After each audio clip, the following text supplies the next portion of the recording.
Assalamu alaikum students, how are you? I hope you will be fine. Students, today I will teach you English grammar topic modal verbs. Modal verbs combine with other verbs to form compound verbs. Modal verbs दूसरे verbs के साथ मिलकर compound verbs बनाते हैं. Modal verb can and could. Modal verb can is used to express ability to do something. can को किसी काम के करने यानी काबिलियत का इजहार करने के लिए इस्तेमाल किया जाता है. It is used in present tense.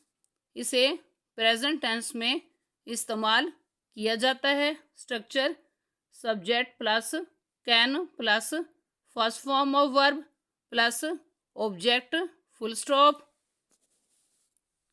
For example, मैं ये वज़न उठा सकती हूँ. इस सेंटेंस को इंग्लिश में इस तरह ट्रांसलेट किया जाएगा, I can lift this weight. Next example, तुम ऊंची छलांग लगा सकते हो. इस सेंटेंस को इंग्लिश में इस तरह ट्रांसलेट किया जाएगा, you can jump high. Next example, वो ये सवाल हल कर सकता है. इस सेंटेंस को इंग्लिश में इस तरह ट्रांसलेट किया जाएगा, he can solve this sum. Next modal verb could. Could is used to show ability to do something in past. Could को ज़माना माजी में किसी काम के करने की काबिलियत को जाहिर करने के लिए इस्तेमाल किया जाता है.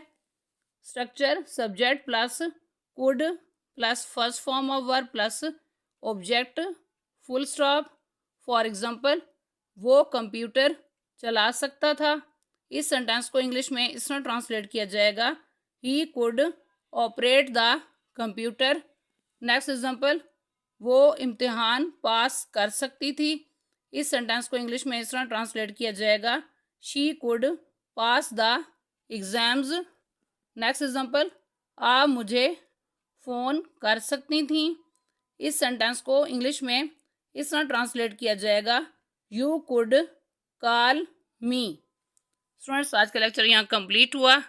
आई hope you will be understood this lecture. Okay, अल्लाह हाफिज़.